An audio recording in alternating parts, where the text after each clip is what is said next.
ਵਾਰ ਕਿਸੇ ਦੀ ਜ਼ਿੰਦਗੀ 'ਚ ਕੁਝ ਅਜਿਹਾ ਸਮਾਂ ਆ ਜਾਂਦਾ ਹੈ ਜਿਸ 'ਚ ਉਸ ਕੋਲ ਕਰਜ਼ਾ ਲੈਣ ਤੋਂ ਇਲਾਵਾ ਕੋਈ ਵਿਕਲਪ ਨਹੀਂ ਹੁੰਦਾ। ਇਹੋ ਜਿਹੇ ਸਮੇਂ 'ਚ ਉਸ ਵਿਅਕਤੀ ਨੂੰ ਬਸ ਇਹੀ ਹੁੰਦਾ ਹੈ ਕਿ ਜਲਦ ਤੋਂ ਜਲਦ ਉਸ ਨੂੰ ਬੈਂਕ ਤੋਂ ਕਿਸੇ ਵੀ ਤਰ੍ਹਾਂ ਕਰਜ਼ਾ ਮਿਲ ਜਾਵੇ।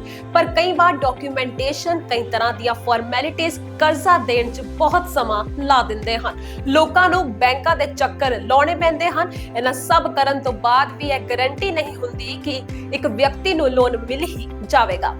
ਇਹਨਾਂ ਸਾਰੀਆਂ ਗੱਲਾਂ ਨੂੰ ਧਿਆਨ ਵਿੱਚ ਰੱਖਦੇ ਹੋਏ ਆਰਬੀਆਈ ਨੇ ਇੱਕ ਪਲਾਨ ਤਿਆਰ ਕੀਤਾ ਹੈ। ਜੀ ਹਾਂ, ਹੁਣ ਆਰਬੀਆਈ ਇੱਕ ਨਵਾਂ ਪਲੇਟਫਾਰਮ ਲੈ ਕੇ ਆ ਰਿਹਾ ਹੈ ਜਿਸ ਰਾਹੀਂ ਮਿੰਟਾਂ 'ਚ ਤੁਹਾਨੂੰ ਲੋਨ ਮਿਲ ਜਾਵੇਗਾ। ਇਸ ਦੀ ਜਾਣਕਾਰੀ ਵੀ ਆਰਬੀਆਈ ਗਵਰਨਰ ਸ਼ਕਤੀਕਾਂਤ ਦਾਸ ਨੇ ਦਿੱਤੀ ਹੈ। ਜੀ ਹਾਂ, ਹੁਣ ਯੂਪੀਆਈ ਤੋਂ ਬਾਅਦ RBI unified landing interface ULI launch ਕਰੇਗੀ।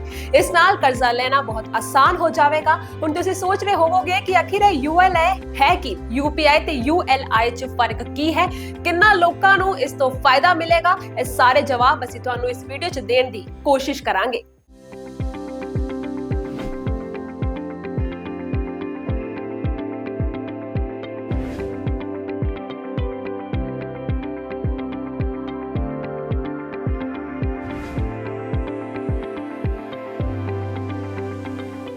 ਨਮਸਤੇ, ਸਤਿ ਸ਼੍ਰੀ ਅਕਾਲ। ਤੁਸੀਂ ਦੇਖ ਰਹੇ ਹੋ ਰਿਤਮ ਪੰਜਾਬੀ ਤੇ ਮੈਂ ਹਾਂ ਸ਼ਿਵਾਨੀ ਅਰੋੜਾ।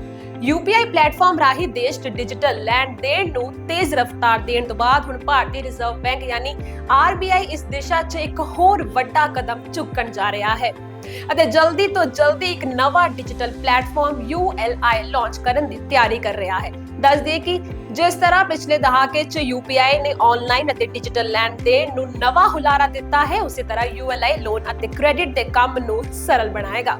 ਨਵਾਂ ਪਲੇਟਫਾਰਮ ULI ਆਧਾਰ eKYC, ਰਾਜ ਸਰਕਾਰ ਦੇ ਜ਼ਮੀਨੀ ਰਿਕਾਰਡ, ਪੈਨ ਪ੍ਰਮਾਣਿਕਤਾ ਅਤੇ ਖਾਤਾ ਐਗਰੀਗੇਟਰਾਂ ਸਮੇਤ ਵੱਖ-ਵੱਖ ਸਰੋਤਾਂ ਤੋਂ ਡੇਟਾ ਸਿੰਕ ਕਰਕੇ ਕ੍ਰੈਡਿਟ ਅਤੇ ਲੋਨ ਪ੍ਰਕਿਰਿਆ ਨੂੰ ਸਰਲ ਅਤੇ ਤੇਜ਼ ਕਰੇਗਾ। ਇਸ ਤੋਂ ਇਲਾਵਾ ਛੋਟੇ ਕਰਜ਼ਦਾਰਾਂ ਨੂੰ ਇਸ ਤੋਂ ਵਿਸ਼ੇਸ਼ ਤੌਰ ਤੇ ਫਾਇਦਾ ਹੋਵੇਗਾ ਕਿਉਂਕਿ ULI ਉਹਨਾਂ ਨੂੰ ਉਧਾਰ ਲੈਣ ਦੀ ਲਾਗਤ ਨੂੰ ਘਟਾ ਦੇਵੇਗਾ। ਆਖਰ ਕੀ ਹੈ ਇਹ ULI? ਆਓ ਸਮਝਦੇ ਹਾਂ। 26 ਅਗਸਤ ਨੂੰ ਬੈਂਗਲੁਰੂ ਵਿੱਚ ਇੱਕ ਸਮਾਗਮ ਦੌਰਾਨ RBI ਗਵਰਨਰ ਨੇ ਕਿਹਾ ਕਿ ਯੂਨੀਫਾਈਡ ਲੈਂਡਿੰਗ ਇੰਟਰਫੇਸ ਬੈਂਕਿੰਗ ਸੇਵਾਵਾਂ ਦੇ ਡਿਜੀਟਲੀਕਰਨ ਦਾ ਹਿੱਸਾ ਹੈ।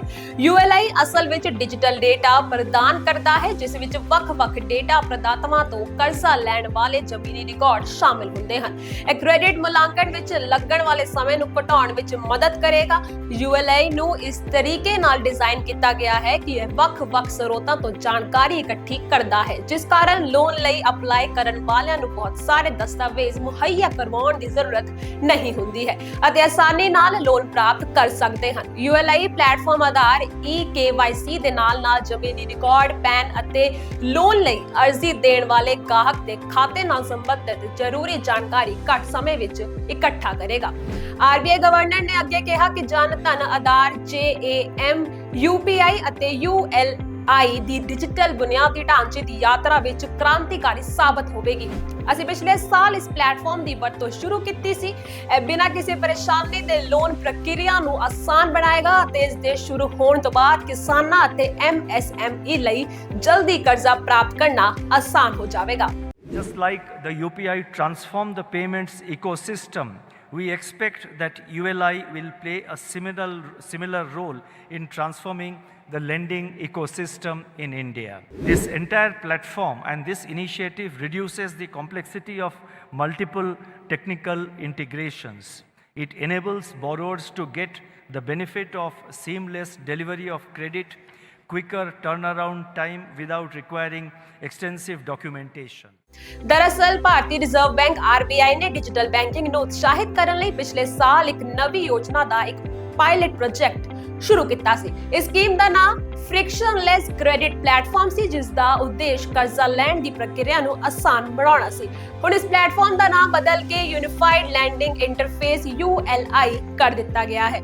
ਹੁਣ ਸਵਾਲ ਇਹ ਪੈਦਾ ਹੁੰਦਾ ਹੈ ਕਿ ULI ਕਿਵੇਂ ਕੰਮ ਕਰੇਗਾ। ਦੱਸ ਦਈਏ ਕਿ ਇਹ ਪਲੇਟਫਾਰਮ ਵੱਖ-ਵੱਖ ਸਰੋਤਾਂ ਜਿਵੇਂ ਕਿ ਆਧਾਰ, eKYC, ਰਾਜ ਸਰਕਾਰ ਦੇ ਜ਼ਮੀਨੀ ਰਿਕਾਰਡ ਅਤੇ ਪੈਨ ਪ੍ਰਮਾਣਿਕਤਾ ਤੋਂ ਡੇਟਾ ਇਕੱਤਰ ਕਰੇਗਾ। ULI ਦੀ ਮਦਦ ਨਾਲ ਕ੍ਰੈਡਿਟ ਮੁਲਾਂਕਣ ਲਈ ਲੱਗਣ ਵਾਲਾ ਸਮਾਂ ਘੱਟ ਜਾਵੇਗਾ। ਖਾਸ ਕਰਕੇ ਛੋਟੇ ਖੇਤਰਾਂ ਦੇ ਕਰਜ਼ਦਾਰਾਂ ਲਈ ਇਸ ਦਾ ਆਰਕੀਟੈਕਚਰ ਵੱਖ-ਵੱਖ ਸਰੋਤਾਂ ਤੋਂ ਜਾਣਕਾਰੀ ਤੱਕ ਡਿਜੀਟਲ ਪਹੁੰਚ ਨੂੰ ਯਕੀਨੀ ਬਣਾਉਣ ਲਈ ਪਲੱਗ ਐਂਡ ਪਲੇ ਪਹੁੰਚ ਤੇ ਬਣਾਇਆ ਗਿਆ ਹੈ। ਇਸ ਕਾਰਨ ਕਈ ਤਰ੍ਹਾਂ ਦੀਆਂ ਤਕਨੀਕੀ ਗੁੰਝਲਾਂ ਘੱਟ ਹੋ ਜਾਂਦੀਆਂ ਹਨ ਅਤੇ ਕਰਜ਼ਾ ਲੈਣ ਵਾਲੇ ਬਹੁਤ ਸਾਰੇ ਦਸਤਾਵੇਜ਼ ਮੁਹੱਈਆ ਕਰਵਾਉਣ ਦੀ ਲੋੜ ਨਹੀਂ ਪਵੇਗੀ। ਸਾਰੇ ਦਸਤਾਵੇਜ਼ ਸਿਰਫ ਆਨਲਾਈਨ ਹੀ ਉਪਲਬਧ ਹੋਣਗੇ। ਇਸ ਨੂੰ ਸ਼ੁਰੂ ਕਰਨ ਦਾ ਮਕਸਦ ਕਿਸਾਨ credit card loan, dairy loan, MSME loan, personal loan ਅਤੇ ਹੋਮ ਲੋਨ ਨੂੰ ਕਾਫੀ ਹੱਦ ਤੱਕ ਆਸਾਨ ਬਣਾਉਣਾ ਹੈ। ਹੁਣ ਵੇਖਣਾ ਇਹ ਹੋਵੇਗਾ ਕਿ ਇਹ ਪਲੇਟਫਾਰਮ ਕਰਜ਼ਦਾਰਾਂ ਲਈ ਕਿੰਨਾ ਮਦਦਗਾਰ ਸਾਬਤ ਹੋਵੇਗਾ। ਏਦਾਂ ਦੀ ਹੀ ਹੋਰ ਜਾਣਕਾਰੀ ਅਸੀਂ ਤੁਹਾਡੇ ਨਾਲ ਵਿੱਤਮ ਪੰਜਾਬੀ ਤੇ ਸਾਂਝੀ ਕਰਦੇ ਰਹਾਂਗੇ। ਧੰਨਵਾਦ।